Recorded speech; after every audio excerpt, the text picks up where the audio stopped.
നമസ്കാരം.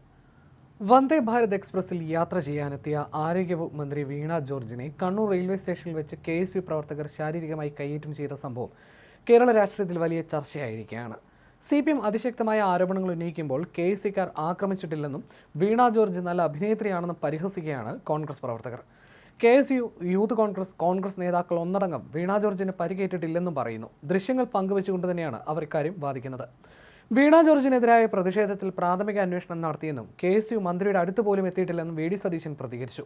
3-4 KSUക്കാരും 35 പോലീസുമാണ് സ്ഥലത്തുണ്ടായിരുന്നത്. തെറ്റുണ്ടെങ്കിൽ പരിശോധിച്ച് നടപടി സ്വീകരിക്കുമെന്ന് പറഞ്ഞ സതീശൻ ആക്രമണം നടന്നിട്ടില്ലെന്നും കൂട്ടിച്ചേർക്കുകയായിരുന്നു.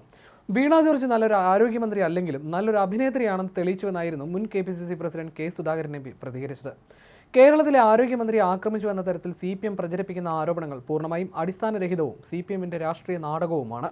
സംഭവവുമായി ബന്ധപ്പെട്ട് കാണിക്കുന്ന ദൃശ്യങ്ങളിൽ നിന്നെല്ലാം ആക്രമണവും പരിക്കേറ്റുവെന്ന അവകാശവാദങ്ങളും യഥാർത്ഥ സംഭവ വികാസങ്ങളുമായി ബന്ധമില്ലെന്ന് വ്യക്തമാവുകയാണ്.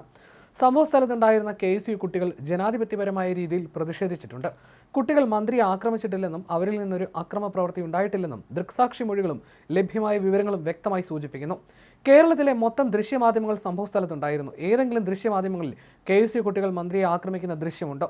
CPMന്റെ കൈരളി ചാനൽ അടക്കമുള്ള ചാനലുകൾ സംഭവ സ്ഥലത്ത് ഉണ്ടായിരുന്നില്ലേ?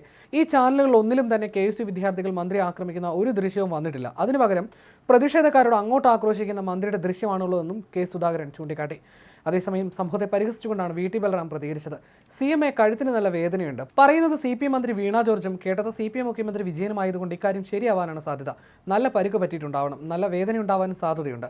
പിണറായി വിജയൻ സാർ ഇതുപോലെ ഇൻഡിഗോ ഫ്ലൈറ്റിനകത്ത് വെച്ച് പോലും വധശ്രമം നേരിട്ടയാളാണ്. അന്ന് ജയരാജേട്ടൻ ഇടപെട്ടില്ലായിരുന്നുവെങ്കിൽ എന്തെങ്കിലും അത്യാഹിതം നടന്നേനെ. ജയരാജേട്ടനാണെങ്കിൽ 10-30 വർഷമായി ഇങ്ങനെ വെടിയുണ്ടയും കഴുത്തിൽ പേറി നടക്കുകയാണ്. എന്നാലും കണ്ണിൽ ചോരയില്ലാത്ത ഇൻഡിഗോക്കാർ പാവം ജയരാജേട്ടനാണ് യാത്രാവിലക്ക് ഏർപ്പെടുത്തിയത്. AKG സെന്ററിന് മുകളിൽ ആറ്റം ബോംബ് ഇട്ടപ്പോൾ ആദ്യം ഒന്ന് കിടുങ്ങിപ്പോയെങ്കിലും പിന്നീട് ധൈര്യപൂർവ്വം അതിനെ നേരിട്ട ശ്രീമതി ടീച്ചറും വടകരയിൽ കാഫിർ സ്ക്രീൻഷോട്ടിനാൽ ആക്രമിക്കപ്പെട്ടിട്ടും മതസൗഹാർദ്ദത്തിനായി വിട്ടുവീഴ്ച ചെയ്ത ശൈലജ ടീച്ചറും ഒക്കെയുള്ള CPMന്റെ ഭാഗമാണ് ഇപ്പോൾ വീണ ജോർജും.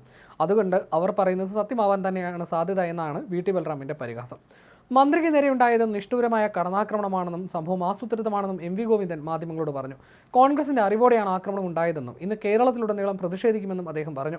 വിവിധയിടങ്ങളിൽ CPM പ്രവർത്തകർ തെരുവിലിറങ്ങി പ്രതിഷേധം ആരംഭിച്ചിട്ടുണ്ട്. മന്ത്രിക്ക് നേരെയുണ്ടായത് നിഷ്ഠൂരമായ കടന്നാക്രമണമാണ്. കേരളത്തിന്റെ രാഷ്ട്രീയ ചരിത്രത്തിൽ ആദ്യമായിട്ടാണ് ഇത്തരം ഒരു സംഭവം. യൂത്ത് കോൺഗ്രസും KSUവും ആക്രമിക്കുകയാണ്. ഇന്ന് കേരളത്തിലുടനീളം പ്രതിഷേധിക്കും. അതിശക്തമായി സമരങ്ങൾ രൂപപ്പെടണം. അനുകൂല സിദ്ധാന്തത്തെ അടിസ്ഥാനപ്പെടുത്തി എന്തും ചെയ്യുക എന്ന നിലയാണ്. കോൺഗ്രസ് അറിയാതെ പ്രതിഷേധം നടക്കില്ല. ഒരു വനിതാ മന്ത്രിക്കെതിരെയുള്ള ഇത്തരത്തിലുള്ള പ്രതിഷേധം കേരള ചരിത്രത്തിൽ ആദ്യമാണെന്നും MV ഗോവിന്ദൻ പറഞ്ഞു. മന്ത്രിയുടെ ദേഹത്ത് പ്രതിഷേധക്കാർ തൊട്ടിട്ടില്ലെന്ന് KSU പറയുന്നു. മന്ത്രിയാണ് ആക്രോശിച്ചുവെന്നതും KSU സംസ്ഥാന അധ്യക്ഷൻ അലോഷ്യസ് സേവ്യർ പറഞ്ഞു. ഞങ്ങൾ കയ്യേറ്റം ചെയ്തിട്ടില്ല. പ്രതിഷേധക്കാർ മന്ത്രിയുടെ അടുത്തെത്തിയിട്ട് പോലും ഇല്ലെന്നും അലോഷ്യസ് സേവ്യർ വ്യക്തമാക്കി. ഇന്ന് ഉച്ചകഴിഞ്ഞ് കണ്ണൂർ റെയിൽവേ സ്റ്റേഷൻ പരിസരത്ത് വെച്ചാണ് സംഭവം. കഴുത്തിനും കൈക്കും പരിക്കേറ്റ മന്ത്രി ഉടൻ തന്നെ ജില്ലാ ആശുപത്രിയിൽ പ്രവേശിപ്പിച്ചു. മന്ത്രി രാജിവെക്കണമെന്ന് ആവശ്യപ്പെട്ട് മുദ്രാവാക്യം വിളിച്ചെത്തിയ KSU പ്രവർത്തകർ 1-ാം പ്ലാറ്റ്ഫോമിൽ വന്ദേ ഭാരത് ട്രെയിൻ കയറാനെത്തിയ മന്ത്രിക്ക് നേരെ പാഞ്ഞെടുക്കുകയായിരുന്നു. സംഭവ സമയം സ്പീക്കർ AN ഷംസീറും ഇതേ ട്രെയിനിൽ യാത്ര ചെയ്യാനായി റെയിൽവേ സ്റ്റേഷനിലെത്തിയിരുന്നു. മന്ത്രിയെ കയ്യേറ്റം ചെയ്തതിനെ സ്പീക്കർ ശക്തമായി അപലപിച്ചു. അതേസമയം കയ്യിലെ വട്ടച്ചൊറിക്കാണ് ആരോഗ്യമന്ത്രി ചികിത്സ തേടിയിരിക്കുന്നതെന്നാണ് കോൺഗ്രസ് സൈബർ പേജുകളിലൂടെ ഉയരുന്ന പരിഹാസം.